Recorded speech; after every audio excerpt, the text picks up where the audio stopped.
Dun, dun, dun. Hello, nerds. Welcome to Two Idiots Talk About F1. Now, this podcast is for like-minded idiots like us that love to yap about F1 but aren't at all qualified to talk about it. We gossip about anything F1 related, news, memes, Netflix, and everything in between. We also plan on doing a lot of yapping after each Grand Prix. Now, the reason we're doing this is because we can. And because we desperately need experience on our CVs. So sit down, relax, put your headphones on, grab a cup of Red Bull because you're going to need it to listen to us talk. But most importantly, enjoy the podcast. Welcome to episode 3 of our podcast, Two Idiots Talk About F1. And this week, we will be covering the race that took place in the beautiful country of Australia. And on that Australian tangent, we have my co-host here, Charles, Biggie Charles. Hello, everybody. Hello. It's me. He's here to give us a few fun facts about the host country of Australia for this Grand Prix. Where do I start, Kevin? Where do I start? That's the question, you see. Yeah, it's a big country. Good point. It's a very big It's country. big, it's massive, and it's filled with spiders. Let's start with the cultural heritage of Australia. So, fun fact about Australia, it's filled with criminals. Pretty much, it was a open prison for the UK for a couple of years. It was also they severely killed many indigenous people. Just to put prisoners in there. They needed space for the prisoners. Yeah. So, I mean, great relations with the indigenous population, What they did in India, what they did in China, opium wars, I mean, at this point, the British people kind of have a reputation in the past. I wonder what happened there. Most of people from Australia are criminals, as demonstrated by Jeremy Clarkson when he brought back Top Gear Australia to the UK in cages, so they felt at home. Another interesting fact about Australia, contemporary Australia, is the fact that Australia is part of the homeless spy network, which AKA is referred to in the spy apparatus language as the 5 Eyes, which is pretty much just 5 countries sharing intelligence. Those 5 countries are Australia, New Zealand, Canada. The US of A, and the United Kingdom of Northern Ireland. Yeah. And lastly, which is the most enticing fact that I have for you, Kevin, for an organization that's reaching to be carbon neutral, Australia produces 64% of its electricity through coal. And I heard this on the underground chit chat that Australia is actually responsible for the war in Russia and Ukraine. Because apparently since the beginning of that war, the energy companies the coal companies primarily, have amassed 73 billion in profits, which is big. That's wonderful to hear that F1 is so happy to be able to run a race in such a beautiful country with carbon neutral. Such a carbon neutral country with very interesting ties to war profiteering. I mean, it is just a rumor, isn't it? Yeah. Nothing set in stone. I mean, we never know. You never know. Exactly. I'm sure the 5 Eyes know about it. I'm sure they do. And that's the funny thing as well. It's, you have all these nice things about Australia, and F1 also decided to run the race at a time for Europe, which would be 5 a.m. in the UK. Yeah, just great. I mean, most of the audience is in the European continent, so maybe it's just strategic to tell us to maybe stop watching F1, but that's not going to happen. We're all addicted. Yeah, get a life. Get a life, for exactly. instance. Study for exams. Yep. Yep. But yeah, and then let's actually get into the Grand Prix now that you have a good background idea of the country we're in.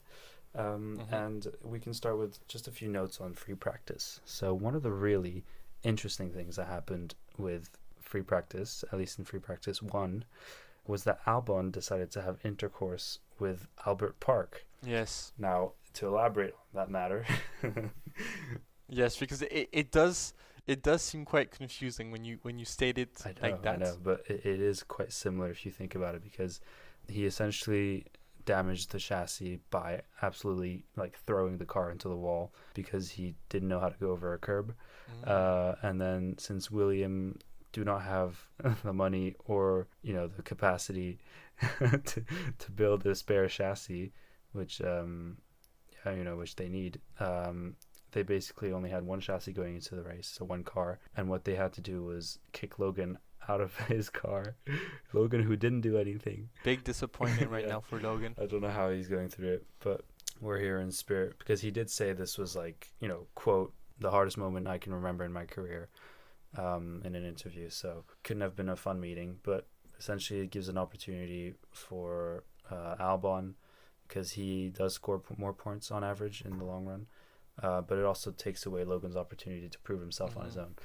And then that's how it is. I mean, another fun fact with Williams is that their car has been designed for a long time using Excel. They've used it to essentially keep track of like different manufacturing processes, which is in the F1 world kind of archaic technology. So yeah, this is probably why they don't have an extra chassis. It must be linked to that. No, I would be actually quite curious to like get a hand on the Excel file to have an idea of how big, like in terms of like megabytes, or I think it's rather like gigabytes. Yeah, I think also the amount of tabs you'd have to open must be hell. Going Damn, through that file. my Mac would like be rendering. Yeah, slowly but steadily. Obviously, after that, we got the Saturday qualifying. If you want to go through it, Charles. Yeah, qualifying. Well, I mean, our compatriots, our dear Ocon was ecstatic after successfully passing P15 in Q2. So going into Q2. Good for him, especially considering the fact that he is driving a tractor, because of the solidarity that he has for the French agricultural movement. So, I mean, respect, respect. Respect for him. I think it's going to be the one time and one and only time that he's going to be in Q2 with that car. I feel like he should cherish this moment, because it's probably going to be the last. Which is, I mean, at this point, I don't even know what is happening to the Alpine cars, because I mean, it was last year where they were able to compete P4, P5, P6 sometimes. But now, I mean, it's quite disappointing the performances that they have. Well, they went backwards. That's another topic. Second thing that's quite interesting is Ricardo lap time got deleted for exceeding the track limits. Therefore, he goes from 12 to P18, which is not fun, considering the fact that the regime has apparently he's received an ultimatum from the regime, from Helmut Marko. Apparently, if he doesn't improve his performances in the 2 next Grand Prix, he might get replaced by the Kiwi Liam Lawson.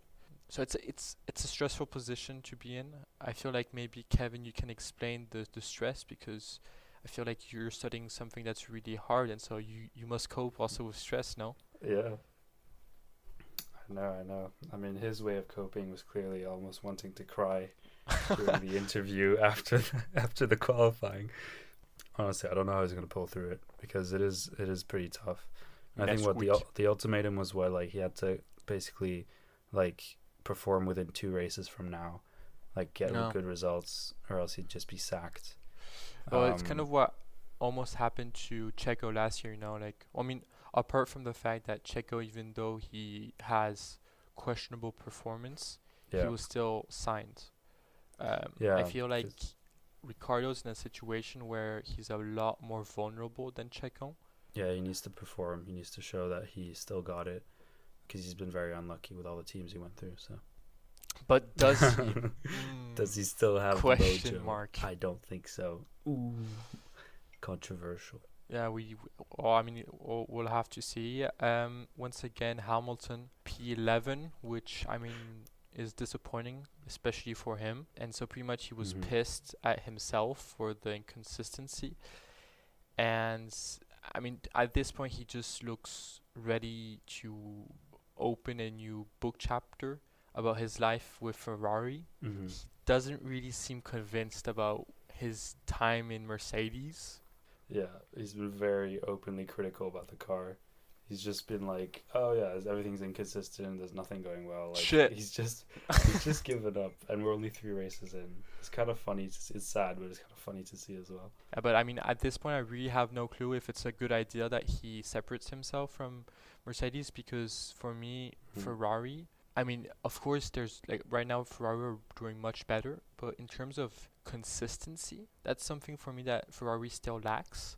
Even though, I mean, once again, we must acknowledge that right now Yeah. during the Grand Prix of Australia, they were quite consistent, and it was, I mean, it demonstrated that Ferrari were able. But I mean, still a bit worrying. Was it a good move to go to Ferrari or not? We'll have to see next year. And for the rest, pretty much Albon was not able to qualify above P10. He was P12, which I mean at this point is a bit disappointing. I mean, as you said earlier, Kevin, Logan pretty much got sacked. Not sacked, but he got. What's a nice word which we could use for what happened? Well, sent to the lobby. Yeah, he was Literally. returned to the lobby pretty much.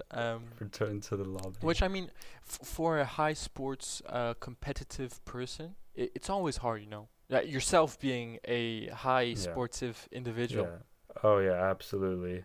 I'm the absolute high performing athlete that I am. Know that in team environments, how stressful it is, because they make decisions for the team, but obviously this does feel more of a backstab because they're just not giving him a chance to. Yeah, but does he really need a chance? That's the question, you know. I mean, from what we saw, I feel like he's lucky to have signed a second year, if I'm not mistaken, with Williams, because honestly, his first year performance was not that enticing compared to his teammate. Yeah, he was compared a rookie. to his teammate. Yeah, I guess. And so for the rest, pretty much Gasly once again, our French compatriot, decided to remember that he was driving in a tractor and qualified P17. So I mean, fun. And Sainz, the GOAT, I mean, there's nothing to say apart from the fact that I should get a appendicitis to perform better at uni, because he qualified second. Yeah, well, no, not getting this appendicitis. Remove it. I think we should both get our. No, but you see, you need the process of getting the appendicitis, and after getting removed the appendicitis. Getting the infection. That's true. Maybe we should like. Wait, appendicitis is an infection? Yeah, it's like it's for those that don't know. It's the kind of like the. It's a ball, no? It's like an extra part of your intestine. It's like a useless part. Yeah, no? exactly, and it often does get infected, so you often get these surgeries. Disgusting. But yeah. And so to pretty much summarize the ordeal, Max Verstappen was P1 as usual, you know. Things don't change. And Sainz was second, as stated earlier, and Checo Perez was third. So Kevin, now let's transition to the race. Why don't you talk about that? Now the lovely race in lovely Albert Park, one of the most entertaining circuits of the season, of the calendar. I'm just gonna keep stuttering. So let's say, like, off the line, a few people tumble down the order. I know Perez goes down the order. He's just like ready to lose his seat at Red Bull. Verstappen obviously goes up fine. He stays in front completely fine. And the funny thing is, we only realized in lap 4 that he's having a bit of an issue. There's a lot of smoke on the back of his car. Yeah. It's actually because there's a malfunction with his brake. So that means his brake was on, and it essentially, because it kept rubbing against the wheel, it started to burn, overheat, and then he had to pit essentially because the wheel blew up because of the heat. With that being said, my guy led for 4 laps with like a 1 second gap. Oh, sub 1 second. That gives you an indication of the domination. Yeah, with his brakes on, which is just outrageous. But yeah, and then now that Verstappen's out of the picture, you'd think it'd be an entertaining Grand Prix, but we are in Albert Park, so if we skip to lap 17 because nothing happens in the meantime, we have Hamilton who does a little oopsie. actually not him. Mercedes do another little oopsie, just disappointing him again. Yep. Mechanical oopsie. where his engine just goes pop. No more engine failure, and he has to essentially pull over to the side, and then we have like a virtual safety car. So Team LA goes on a rant again about racism and white supremacy, as we all know, because we know that Mercedes are racist and white supremacist, and that's why they put a bomb in Hamilton's engine. Now, especially Michael Massey. I know he's behind it. Michael Massey is like the leader of this neo-Nazi group. But yeah, and his ex-teammate Bottas, who took advantage of this virtual safety car to pit during his home race, because Bottas, has now... Yeah, he literally become Australian. Yeah, he's got the mullet, he's got the behaviorisms of Australians. He's a criminal. His girlfriend is Australian.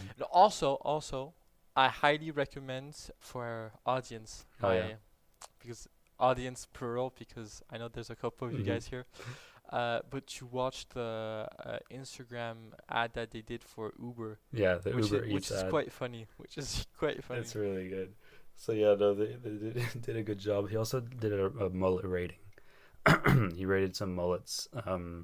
Really? Yeah, during the it was like they literally just brought these like 4 teenagers with crazy mullets and asked him to rate it. So yeah, that was good fun. And then going back to the race itself, he basically, in the Sauber X Ben 10 kick fashion, they decide to go for another extra long pit stop. Third time's the charm. Maybe they're trying to beat records, like we said in the last episode. No, but this time it's true. They beat the record, because they were awarded as trophy a €5,000 fine. Exactly. So I mean, the beautiful award. But it does question the capabilities of the crew. The fine was because one of the wheel nuts basically fell and kind of ended up being on like the pit lane, which was dangerous. So the FIA were like, don't do that again. But yeah, 28-second pit stop for Bottas. Lovely stuff. Not close enough to beat the thing that Mercedes did, in Monaco, which was like 48 hours. But I think they're gonna get there. They're practicing. We're getting there. Yeah. And then race restarts, and we have a little fun thing. Typical team drama on lap 29, where Piastri, who is ahead of Lando in P3, has to let Lando through because he got replaced. Yeah, because Piastri is number 2 and Lando is number 1, even though they say that there's no number 2 or number 1 driver. I mean, I feel like, is it even worse what McLaren did to Piastri than Sargent at this point? Like, you're leading in your home race. Like, yeah. Oh yeah, because he's Australian. I forgot about that. Yeah, and so you're pretty much asking the colonizer to take your place. I mean, I fil like this is neo-colonialism. Yeah, it's crazy. Maybe Team LH are onto something. maybe not on the Mercedes team, but maybe in McLaren. That's where they want to look. They should check it out. Yeah, Team LH, just take a peek over there. But yeah, following that, Australians fan kind of die inside. That means no Australian on the podium. But yeah, and the race is pretty boring after that. It's fairly straightforward. It's Albert Park, and then we have a beautiful recurring event again with our little Mercedes driver George Russell in the last lap of the race, lap 57, where he basically gets scared of Alonso, who was in front of him, and loses grip and hits the wall and completely crashes. He ends up in the middle of the road on the car, like tilted, and basically he has to scream like red flag, red flag. The FIA don't care. They've just put a virtual safety car instead. Sucks to be George, I guess, but luckily he didn't get struck by anyone. But yeah, I mean, following that, there's a 20-second penalty for our little boy Sigma Alonso, who was in front of George. Poor him. I know, and it's mainly because Alonso, like there's proof in the data that he slowed down before the corner, probably because he wanted a better exit to go faster, and because of that, George wasn't expecting it, so it made George get really close to Alonso in the dirty air of the car. So then that means George has less grip, and that's why he lost control. So that drops Alonso from, was it P6 to P8, which sucks. Yep. But yeah, the fun thing though is that both Mercedes DNF, so Toto is absolutely having a beautiful day in the office. Yeah. But yeah, and then one of the even more fun things is that at the end of the race, if you look at where Albon was, Albon having had to do the job of essentially kicking out Logan, he finishes P11, so he doesn't even score a single point for the team. So yeah, womp womp. Was it really worth it? That's the question, because absolutely not. Yeah, exactly. Okay. Yeah. I mean, at least they tried. Yeah. What's weird is, I don't know if it's related to the team or not, because would have Red Bull been able to fix a chassis, or they would have probably had another one, like another chassis, in case. Do you mean for in Williams? Yeah, because what I'm asking myself is it because they didn't have a chassis, or is it? No, they didn't, because it's quite expensive, and they don't have the facilities.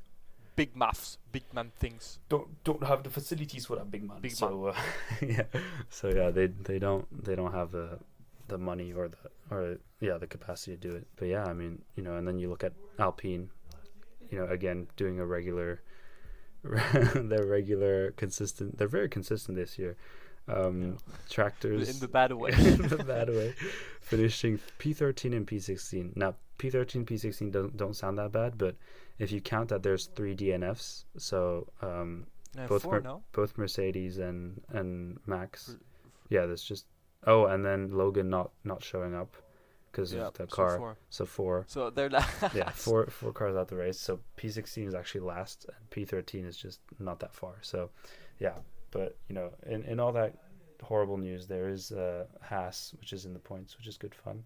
That gives us hope. Yeah, the slight sliver of hope. But yeah, and then if we move on to what happens after the race, and a few details we've noticed. Nothing special apart from the fact that Stroll has more points than Lewis Hamilton, which at this point may indicate a skill issue and not a mechanical issue. Even though teammate LH will hate me for this, but I feel like it has nothing to do with Michael Massey. It has nothing to do with white supremacy. More to do with just simply Lewis Hamilton not being at the top of his game. Secondly, as we stated earlier, Kevin or myself, that pretty much the rumors of Ricardo having a ultimatum, came after the race. I'm not really sure if it's true or not, but once again, rumors, they appear. Sometimes they're true, sometimes they're not. So take the rumor with a grain of salt. Yeah, but I do want to say a lot of these rumors are actually quite fun in F1, because the rumors with Christian Horner, there's a lot of the horn dog. Initially it was like, no, it's just a rumor, nothing's going on, until some unnamed person, possibly Mr. Helmut Marko, sent pictures and evidence of all the nasty sexual not safe for work stuff that But I'm actually surprised that Helmut Marko knows how to work how to make work like Google Drive. You would think that at his age he's not able to he's make an work. F1. I hope he would be able to do that. He still is a counselor. No, I'm quite impressed for his age, because he's probably like 75, something like that. I suppose he's is not quite that typical. Young. Yeah, it is. Putting all the pictures, downloading them, putting them, and after finding the emails, not getting caught as well. Good That's point. Really impressive. How did they get? The question is, how did he get caught?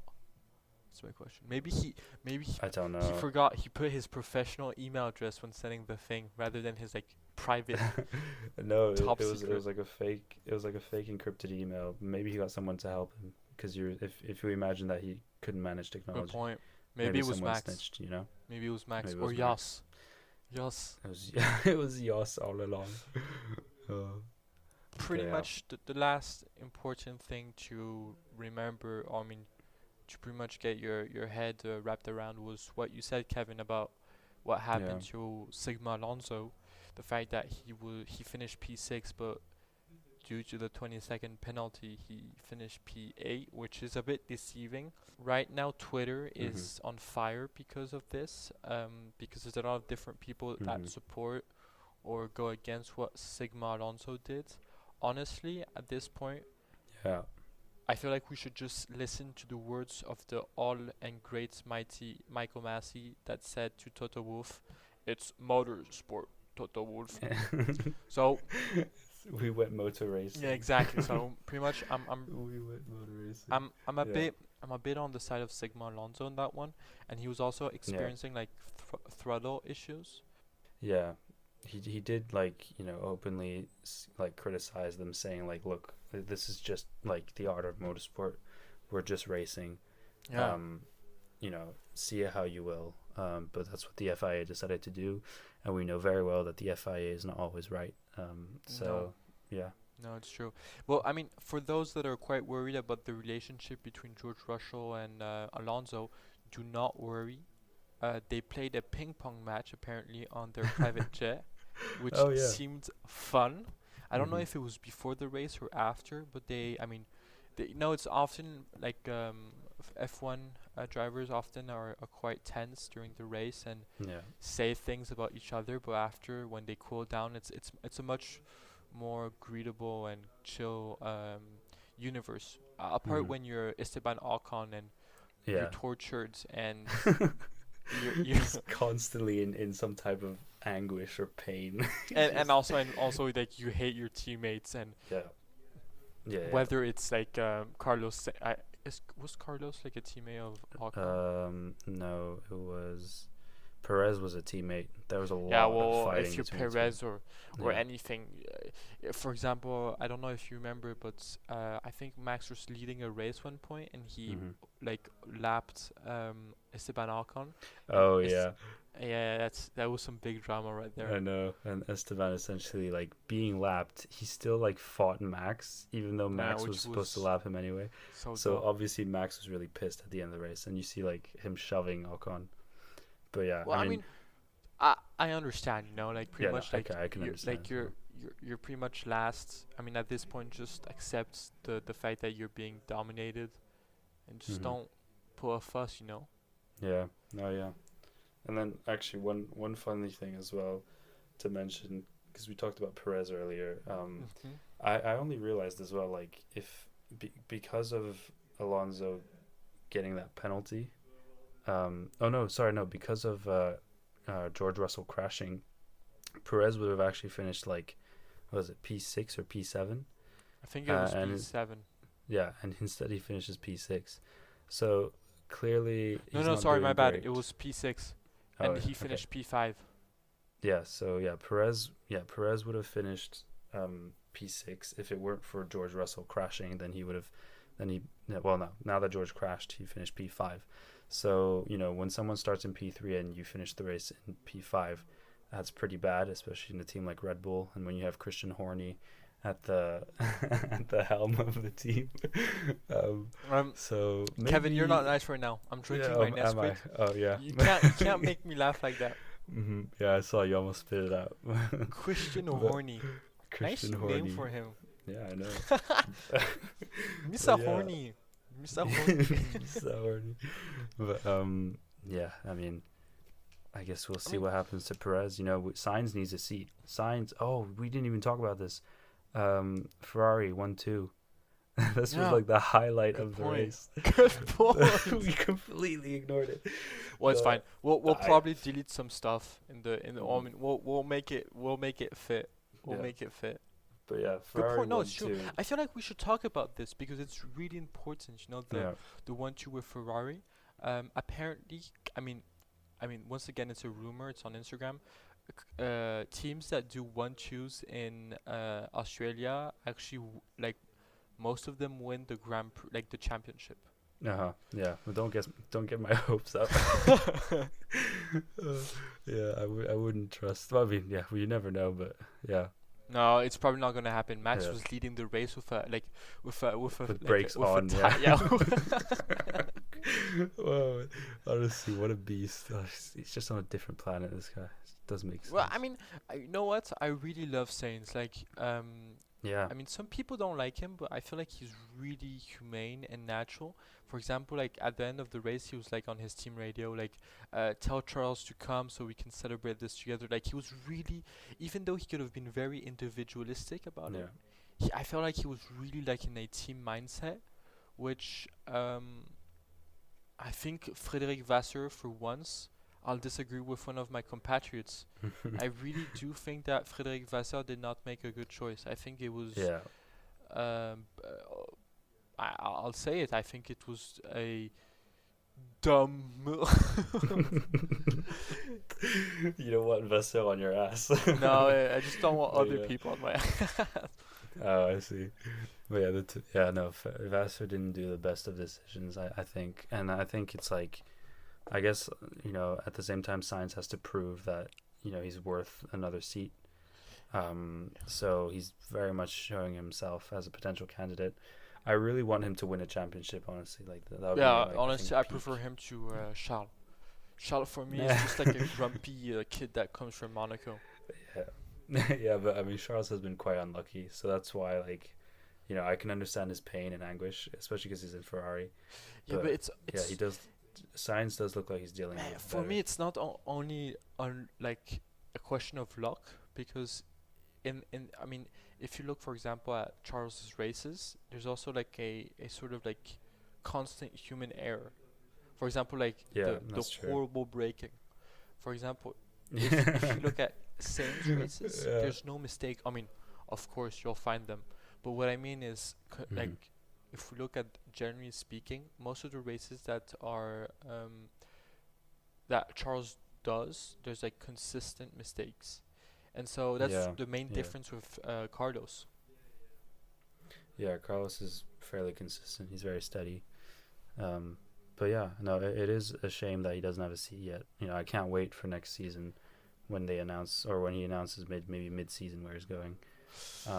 But yeah. Apparently there's like I mean, once again, there's like maybe something in the making with Audi. But the thing is, because apparently like his father is close to Audi for the Dakar Oh, or yeah. endurance racing, and so Yeah, yeah. I mean, pretty much tit for tat. There's a possibility that knowing Saint's father's potential and maybe like the power that Saint's father has inside of Audi, Yeah. there's a possibility of Saints being part of Audi. But the thing is, Audi's in 2026, and so Yeah, it'll be a that would while. make So him unemployed for 1 year. Yeah, he might sit out a year, maybe do some rally with his dad, or he could kick Guan Yu Zhou out because Guan Yu Zhou hasn't been performing at all, and be in the Ben 10 team for a bit, and then That and would then once hey, Audi takes that would over, be incredible. You imagine Bottas and Carlos Sainz. I mean, damn. it would be kind of fun. Yeah, I think Sainz would be a bit like upset for a year because the car won't be performing. I'm not expecting it to perform No, because they're also expecting the Audi takeover. So, no, they Yeah. don't. I feel like they don't see the objective of investing as much, yeah, exactly. considering the fact that I mean, pretty much everything's gonna go to scrap in Mhm. 2 years' time, Yeah. which is interesting. Mm. But yeah, I think That wraps even it. though this was this wraps it up. I mean, even though this was a boring Grand Prix, we still had quite a few moments. Kevin, of did you very wake up? entertaining. Did you wake up to see it, to look at? Absolutely not. I did not watch it live whatsoever. I wanted to sleep, So yeah. No, I'll be honest. I did the same. The best part is that But, I had an exam like, I mean, technically speaking, I had like an exam Monday, and Tuesday, pretty much. I mean, today we're Yeah. filming this Tuesday, so yeah. So I Yeah. was like, oh, I love F1, but it's not gonna But destroy not my right now. sleeping schedule. Yeah. Yeah, I mean, I can't say the same. But I still From what did I make heard, up for. you're like right now it's really intense, no? Like from what I heard, like Oh yeah, yeah, yeah, like absolutely. I I'm mean like the every day reels that you sent working me, my ass the off. reels that you sent me. I you know, but I know the amount of reels that I send you shows you how busy I am. No, at the but what I minute. like about Kevin, Um, like he brings light in my day, like whenever I mm, struggle I'm because honored. I'm currently doing a degree in barista studies. So Oh yeah, yeah. I mean It's quite intense. political science. So, so Um, so pretty much whenever I see Kevin sending memes or reels, it's true that mhm. it brightens my day. And I've been quite honest. Kevin's been sending me a lot of reels right now. So Yeah. What can I say? yeah, he's Well, a this is. prolific man. Thank you. Yeah, that's our wonderful correspondent Charles. Yep. With all the information at the start of the podcast on the countries, I think you guys can trust our little theories. Yeah. Well, no, they're not theories; they're true. We know they're true Facts. because we have a political scientist. Insider information, man. Insider. It's called Yes. Wikipedia. Search it up. Exactly. So, yeah. I Well, mean, we hope on you guys that enjoyed note, this on that note, episode. Oh, yeah. I feel like we should do like a smooth transition towards the ending. So, you guys have discovered fun facts about Australia. We've done a horrible summary of the entirety of the race because we're not pros. And lastly, we've actually had fun Mm-hmm. these past 5 minutes talking about random stuff, which I feel like maybe we should do for the next videos a bit longer. Like it's quite nice having these discussions about random topics. So like not scripted. Yeah. Like I'm not saying that we're scripting stuff, but I'm Mhm. not saying No, that we're not. We promise. I'm not. Yeah. Let's keep it ambiguous. Yeah, exactly. Let's make So our waiters. on that, guys, I hope Viewers, you've had fun listening to our, hopefully interesting podcast. Kevin and Uh-huh. I wish you the best, and pretty much until then, subscribe. That would be great. Mhm. Like the video. That would be great. Notification. Leave Yeah. a comment. Tell Tell us what you think. Kevin like what kind of food do you like? I'm sure. I'm sure. Yeah. Yeah. I'd love to I- know. Maybe we can cook while we talk Good about point. the next president. Good the next point. Grand Prix. What food do you like, Kevin? Yeah. I don't know, but I'm open I to feel like everything. you're But, into the Cantonese. next one is Cantonese Japan. food, right? How I don't do know. you know? I just look at your eyes, bro. I'm like, I'm onto Oh wow. something. Yeah. We can make sushi for the next one. It's the Japanese Good Grand point. Prix, so. Yamato. Okay, well, Yeah. see you guys. Wish you guys a wonderful lunar festival. Yes. Mhm. Yes. Yes. Yeah. Have a nice yeah, Ramadan, yeah, guys. nice Ramadan. Take care. And from non-Muslim people, nice. I Nice don't know. Tuesday night. Yeah, nice. Yeah, Yeah. or Thursday or Wednesday, depending on when you guys are watching this. Mm-hmm. No, Our Monday. lovely viewers. Okay. See you guys. Bye bye. Bye-bye.